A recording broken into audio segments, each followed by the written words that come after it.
Hello everyone, welcome to my U programming club. Today we will be solving another daily Leetcode challenge, and the challenge name is Unique Path Part 2. So, and the challenge statement goes like this. You are given a m cross and integer array grid. There is a robot initially located at the top left corner, which is 0, 0. The robot tries to move to the bottom right corner, which is m comma m minus 1 comma n minus 1. M here is the number of rows and here is the number of columns. So the robot can move either in the down direction or the right direction at any point of time, or say any point, any cell. If the, let's say, robot is situated at this cell, then it can move in the down direction, or it can move in the right direction, this direction. It can move into this cell or this cell. Okay, I hope till now it's clear to you. And then further it's stated that the obstacle and the space are marked as 0 and 1 respectively. So if there is an obstacle, for example, this red block here is the obstacle, it will be marked as 1. And if there is an empty space, for example, all the white space is there, they will be marked as 0. So the robot can move into a cell which is a white space or an empty space. So a path for that robot cannot include any square, that is the obstacle. So you cannot include a square which is an obstacle into any path possible that is reaching from this 0 comma 0 to m minus 1 comma n minus 1, which is left most cell, top left cell to the bottom right cell. So I hope you are able to understand. You have to return the number of possible unique paths that can reach to the bottom right corner. Initially you are situated in the top left corner. So initially you are situated at here where this robot is, and you have to go to this star where which is the bottom right corner of the grid. So let's check what are the constraints are. So this m represents the number of rows, n represents the number of columns, and the value of m and n lies between 1 to 100. And the each value in the grid is either 0 or 1, either it's a empty space or it's a obstacle. So that's pretty much it for the problems description. Now how you will be approaching this problem. Now let's discuss the brute force way to solve this problem.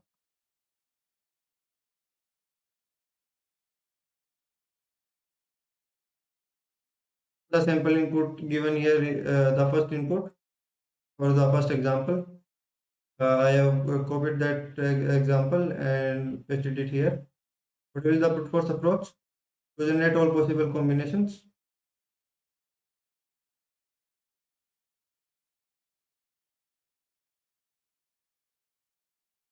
All possible paths that are uh, that can lead to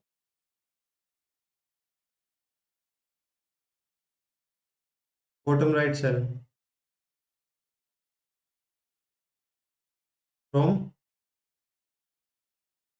top left cell, and count them.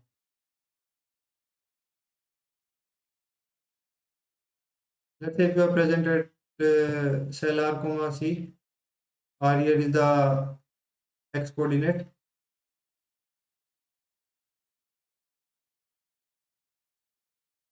Pardon me if some spelling is incorrect, and C is here the y coordinate. I hope it does not affect your understanding of the solutions approach. So let's say we are at this particular cell, then what will be the two choices according to this cell which you will be having for your another move? It is to either to move in the right direction, the down direction.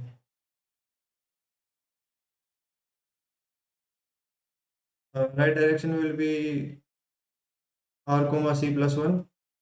You will move to a column to the right of the present column, or then the down direction will be r plus 1 comma c. You will move one row below the current row, and the column will remain same. So So this is two possible. These are two possible choices which can be made in each cell present in this grid. So however many number of choices you will be making, you will be making 2 into 2 into 2, so on, up to number of cells in grid. Since the number of columns is of order 100 and the number of rows of is also of order 100, so the number of cells will be r comma c, number of rows into number of columns, which will be 10 raised to power 4. And so the total number of choices will be 2 into 10 raised to power 2 raised to power 10 raised to power 4. So this will be the number of choices. So if these are the number of choices, let me quickly write it again here. 2 raised to power 10 raised to power 4. It is very much greater than 10 raised to power 8 operations allowed in 1 second. Basically what happens is if the number of operations of your program uh, becomes equal to the 10 raised to power 8 operations allowed, which are allowed in 1 second, or exceeds this number of operations, then you may get a TLE and your solution will not be accepted. So this will generate a TLE and solution will not be accepted. So TLE is nothing but the time limit exceeded. Those of you who are not familiar with this concept of 10 raised to power 8 operations, I will be providing a link of article. Let me quickly move to another slide. I will be providing a link of an article describing how the time complexity of accepted solution varies according to input size.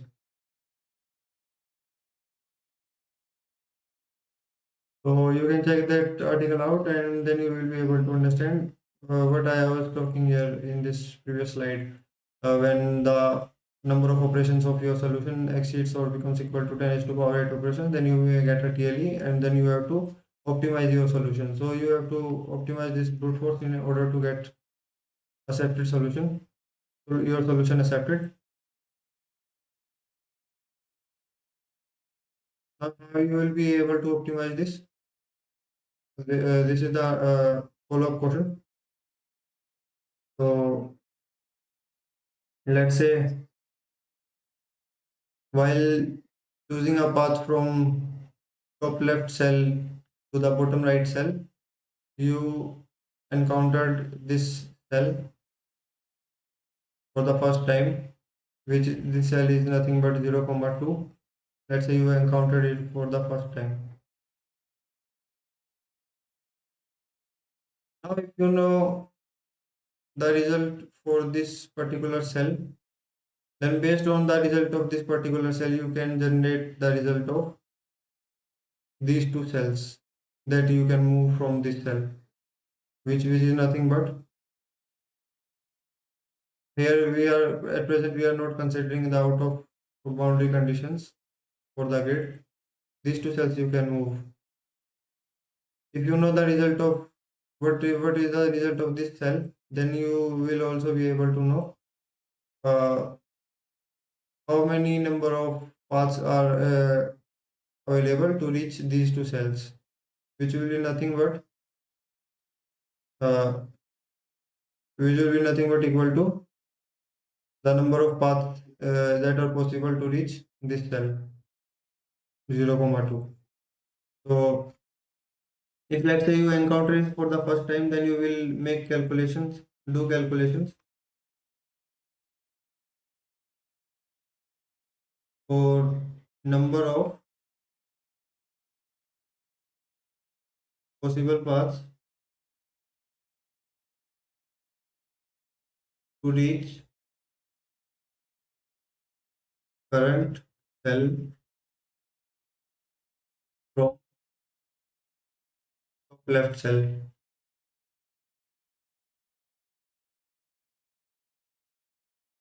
And what is the another scenario, another point to be noted? If you know, let's say, let's call this number of paths possible as, let's store this is in a variable result. It will be result of 0 comma 2.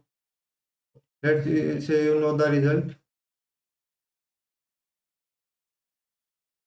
What is the result? This is the result for cell 0 comma 2, the number of possible paths that can lead you to this particular cell starting from the top left cell. So if you know the result, then this result will be the same result for these two possible cells that you can reach from 0 comma 2, these two cells. They will be also having the same number of possible paths to reach them. So if you know the result of 0 comma 2, then you know the result of, basically we are not taking the boundaries here, then you will know the result of 0 comma 3 and 0 comma 1 comma 2. So I hope you are able to understand. So if you encounter this 0 comma 2 again in some another path, let's say you encounter it for the second or any number of time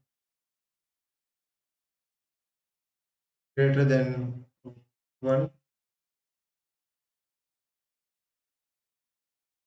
then you will again do calculations for the number of possible paths to reach the current cell from the top left cell.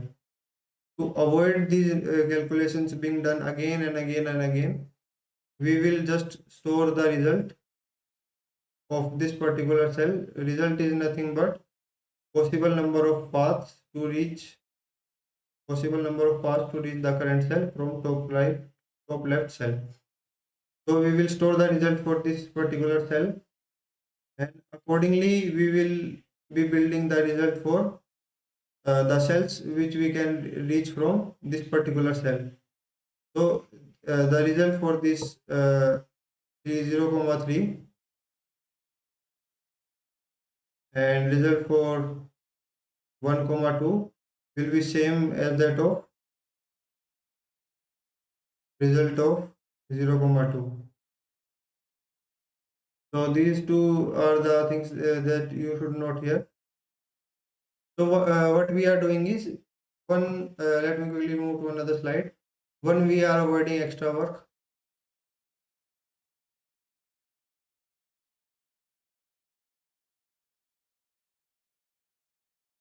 Are generating solution for bigger problem,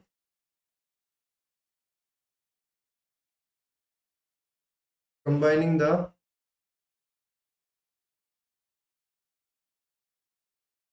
solution of smaller problems.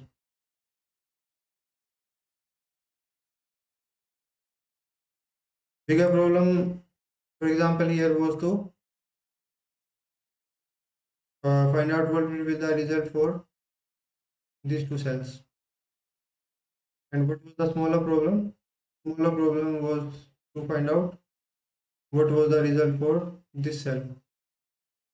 Based on the smaller problem, you are making the solution for the bigger problems by combining the solution of smaller problems. So this condition, this particular property is avoiding the extra work is generated by a uh, overlapping subproblems. Overlapping subproblems are nothing but same subproblem visited again and again, and calculating that result for that subproblem again and again. Overlapping subproblem. There should be some subproblems that are being calculated. The result for which is calculating again and again. Overlapping subproblems. and this is nothing. This is caused by this is possible due to another property, which is optimal substructure.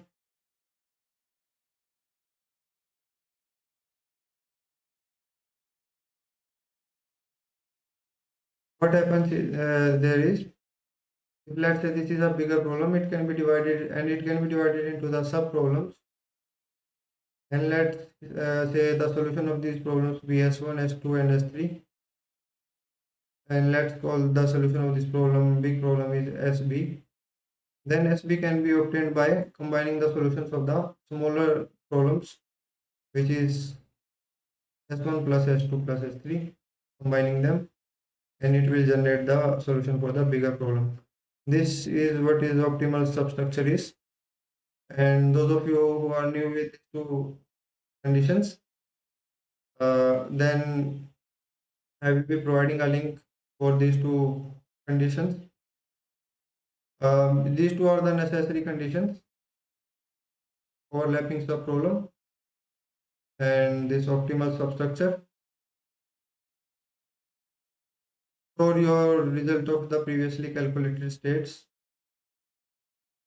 Let me quickly erase this part.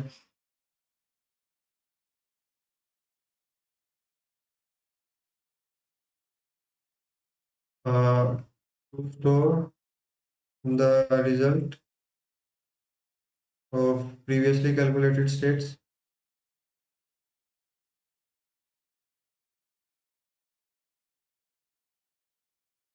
State here is nothing but the coordinates of the cell, which is r comma c, let's say. This represents a state, previously calculated states, and avoid extra work. And also generate solution, bigger problem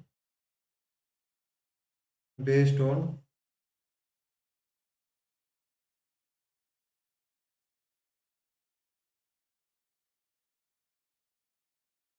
this smaller problem. So these two will be the necessary conditions to store your result of the previous states. Let's say we store them in a 2D array, result r comma c. So yeah, that will.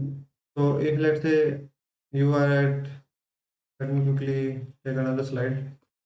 Let's say this is the grid given to you,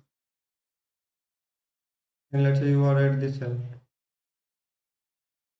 Then how could you have ended up here at this particular cell, which is marked by red?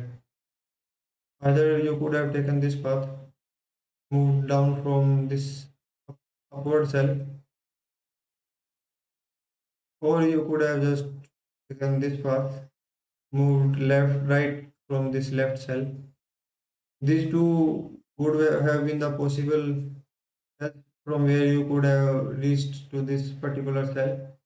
So for the result of current cell, let's say what the result represents here, the number of paths possible to reach cell r comma c from top left cell. So what will be the result for this r comma c? Let's call this cell as r comma c. It will be nothing but result of upward cell. Upward is one row up, which is r minus 1, plus result of left cell, which is nothing but column minus 1. So this will be the result for the current state or cell. This r comma c represents a state.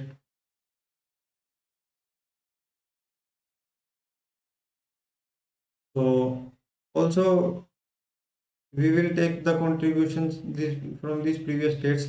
Let's call let let's call them previous states. For r comma c, what will be the two previous states? R minus 1 comma c, and another will be r c comma c minus 1.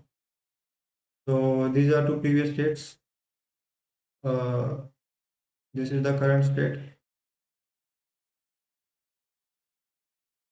previous states.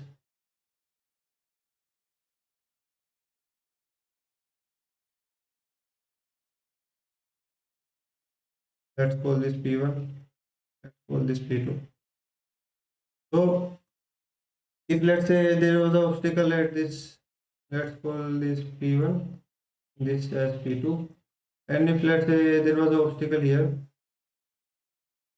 then taking contributions from this state is not possible, since you could not have moved from this obstacle state to a empty cell.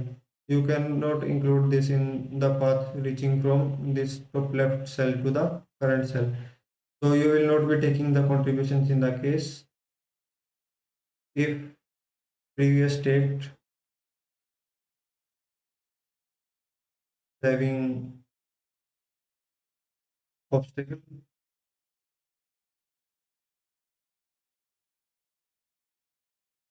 And what will the another condition in which you cannot take the contribution of the previous state?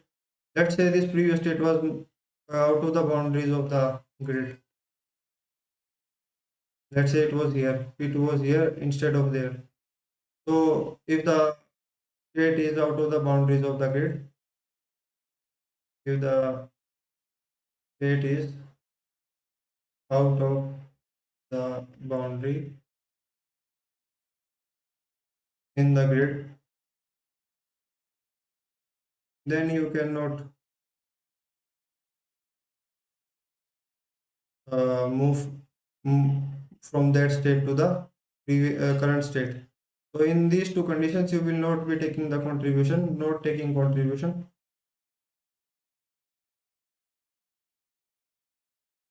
Not taking contribution,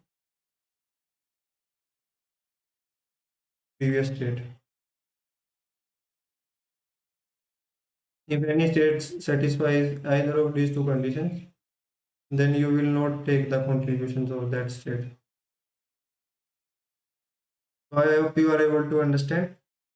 And based upon the solution of the current state, you will be forming the states of solution of the further states possible. So now let's quickly dive into the coding part. There you will be able to understand the solution in a much clearer way. And let me quickly come to the coding part. So this is the coding part. These are the number of rows in the grid and number of columns in the grid. Path count represent here. This is where we will store the results of the previously calculated states and avoid extra work to recalculate them again when we will encounter them again in some other possible set of choices or other possible path from 0 comma 0 cell to, which is the top left cell, to the bottom right cell, which is row comma minus 1, row minus 1 comma column minus 1 cell. So also based on the previously calculated state, we will be forming the solution for the current state. Which were the previously calculated states? These two were the previously calculated states for, let's say, the current state r comma c. A state here in the grid is nothing but the coordinates of the cell, the row of the cell and the column of the cell. So based upon the previously calculated states, you will be calculating the result of the current state. Current state is mentioned is nothing but the cell in the grid with coordinates, let's say r comma c. So then you will be building the solution of the further states based on the solution of the previously calculated states. If let's say you are at the top left cell, if there is an obstacle at the top left cell, then there is no path possible from that top left cell to the bottom right cell. Then in that case you will move what you will do is you will make the path count to that particular state 0 comma 0 to 0 if there is an obstacle there, and if that's not the case, then you will uh, make the path count to that particular state as 1 if the obstacle is not present there. So there is a one possible path to reach 0 comma 0 if there is no obstacle on 0 comma 0 cell. So for the current state, you could have moved from the cell above, which is nothing but this cell. Just a second. Which is nothing but this cell from above. This is the current cell. Or you could have moved from the cell from the left hand side, which is this cell. These two are the possible cells from which you could have moved and ended up in the current cell. So you will be taking contributions from these two cells, and based upon whether these two previous cells or previous states uh, are out of the boundaries and or there were the obstacles present on these previous states, then we will not be taking the contributions. And another case in which we will not be taking the contributions of previous states to the current state is if there is an obstacle at current state, then there is no point of including that current state in the overall path from top left cell to the bottom right cell. And if these are not the cases, this is checking for the out of grid, if whether the previous states are out of the grid boundaries, and this is checking for whether there were obstacles present in previous states, and if both of these conditions are not satisfied, then we will take the contribution of previous states, which is previous states. What will be the previous states? The state above to the current state and the state to the left of the current state. So we will be taking their contributions if these two conditions are not satisfied, and also there is not a obstacle at the current state. So we will be adding them to the current state, and at last what we will do is we will return the path count to the bottom right cell. Return the path count to the bottom right cell. And that's pretty much it for the solution of this problem.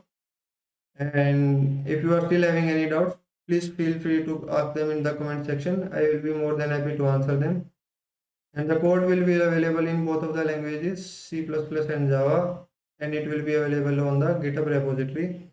So, and what will be the time complexity of this approach? It will be nothing but time complexity will be of number of rows into number of columns. Maximum number of rows it is 100, and maximum number of columns it is 100. So time complexity will be total number of operations you will be doing is 10 raised to power 4, which is lesser than 10 raised to power 8 operations. So you will get a separate solution. And what will be the space complexity? It will be also same. Space complexity will be space complexity number of rows into number of columns, which is used up to store the states, result of previous states in the 2D array or say vector path count. This is for the path count. This much space will be required. So that's our two complexities for the problem.